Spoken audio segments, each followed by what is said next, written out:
All right, time to put away the Oregon shirt. Game is officially over. Texas is about to start. It is a little bit before 7 o'clock Eastern Standard Time, so the game has not started yet. I am going to make my final say because I was on Juck on Bucks, his live show last night for that Penn State Notre Dame game, and I was concerned, and I was voicing my concerns. And the Ohio State fans wanted to go against me on that, even to the point of saying, Sarkisian's not that great or anything. Though one of the guys did say he had Texas in the championship game before the season started. So I think this is the best team we faced this year. I think they're better. They're more experienced. Their coaches are more experienced, and their players. Overall, there's more continuity on this team as well. Lanning had a lot of transfers, new guys. Anyway, I know that Dylan Gabriel was experienced, but he was new. I think this is a stronger team. They were my third pick. I had Georgia and Ohio State like a lot of people, but Texas was my third. I had Notre Dame as a surprise, and yes, Bama as a surprise. And I'm going to be talking a lot about that in the offseason. But, and Penn State, I don't even, let's not ruin this by talking. I'm not, I don't dislike Franklin. I don't dislike Penn State. It's nothing about that. I just, they were overrated, and by God, they got such a good schedule the whole way. And I don't think that was the best Notre Dame team, but I'll look at the film and whatever. I think they had a little bit of a letdown from Georgia, bad first half. They were able to pull it out. Okay, so here we go. I think these are the two best teams left, like a lot of people. When I started the film breakdowns this week, I started to get feelings, just like I got for the Oregon. Now, for the Oregon breakdown last week, before New Year's Day, I was starting to feel like Ohio State was going to kill them. And I certainly was never going to say that. The best I could do was say, I've got a weird feeling. That's what I said to Juck. I said it to my buddies.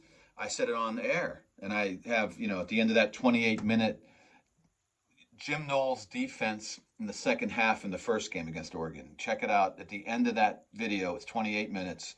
I say I have a weird feeling. Well, that's what the weird feeling was, that we were going to just wipe out Oregon. And I'm not surprised. I'm a little surprised at how badly prepared they were. Where was Will Stein's RPO stuff? And when he started doing some of that RPO stuff, it was working. I know Zach was saying like more quick game but we were jumping on that quick game stuff. We were doing deep zones, also the Tampa and the flex stuff with 5 DBs, but we were mixing in man. We had the linebackers on them. And we were eyeing for the power and crashing down as well. But other times we were in the box and bailing out. Early we were in the box bailing out. Later we were out and crashing in. So just a great game plan. And Stein didn't do too much wrong, believe it or not. But a little ill prepared. And I don't know if I want to say he's young, and Knowles is a veteran, and you're not getting. Knowles got screwed around the first half of the first game. And not because he wasn't blitzing, because his coverages were crazy-ass aggressive and nuts. He backed off that in the second half and really came up with a great 5 DB, 6 DB Tampa flex, if you want to call it that. Morphing into Tampa 2s, Tampa 5s, quarters, and cover 3s. But it's not much different. It was kind of like that against Tennessee where he's morphing into a bunch of stuff. Not so much the Tampa stuff, but other stuff. And then... on the offense, I don't know what Lanning was looking at. I mean, I almost feel like he overthought it. Like, oh, they did that against Tennessee, but they're going to go back to their bread and butter, what they were doing all year against us. But I can't explain that. And I can't say that that's just cockiness. No, I don't think Lanning was like, we got him, guys. Let's go out and have a drink. I don't know what happened exactly, but they weren't prepared. They started making adjustments immediately. The defense made massive adjustments right after the first series and still got burned. And then we were let down a little bit. And also, Dylan Gabriel's such a fighter, and he was scrambling around. They're good at the scrambles with their air raid style anyway. They find space. And but there was like on the 2 big third down passes, 3rd and long on that drive before the half. And Zach shows it great in his film. The guy was out of bounds and came back inbounds. That should have been a penalty. Then on the touchdown, there was holding by Oregon. It just is what it is. They easily couldn't have had any points into halftime. And then they get the set 2-point conversion. But what I loved when they got that 2-point conversion, Hancock was like, what the hell's going on? Blah, blah, blah. He was like losing it. And I love it. This team is so. That's why I think I felt we were going to win by double digits, not blow them out like the other games, but win by double digits. Then I was getting worried. Sark's going to come out with a great game plan, get some points. Kwiatkowski's going to play bend don't break, limit the explosives. They're going to eat some clock and going to keep this thing close, okay? And then win at the end with their special teams because our special teams are shaky. So I started really panicking about this, and I said this on Juck yesterday on the live. Now I'm sort of leaning back again towards, I'm not going to jinx anything. I think that Texas could win. I think they're being underrated. It depends on Sark's game plan if they stay in this. And if they stay in this, watch out. Or Ohio State's killing them in the first half or beating them by double digits first half and let down in the second. They can't let down this time, not like the Oregon game. And it's going to probably be a little closer. I would think it would be.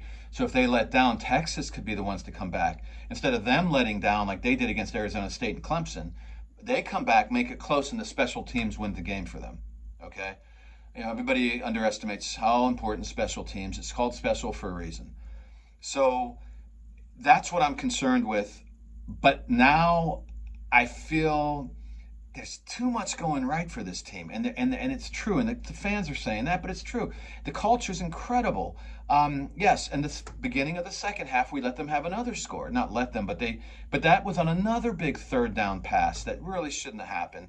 We got that flex stuff back there. You've got to stay on point with that stuff that Knowles is running. That D-line has to be strong. They let down just a little bit, and then the DBs were wandering around a little bit too much. You can't be freelancing in this stuff. It's not the way this stuff is set up. So, yeah, we did a little bit of that. It was just a little bit of a letdown, and all of a sudden, Dylan's scrambling around and making completions. We came right back on offense with those adjustments by Chip, his answers to Oregon's adjustments.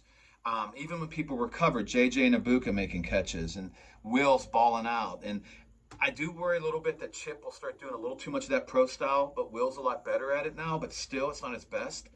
Too much pro style stuff. Keep mixing it. Keep mixing and keep the reversing and the misdirections and all that stuff. Get those RPOs, get the PROs, get it all in there.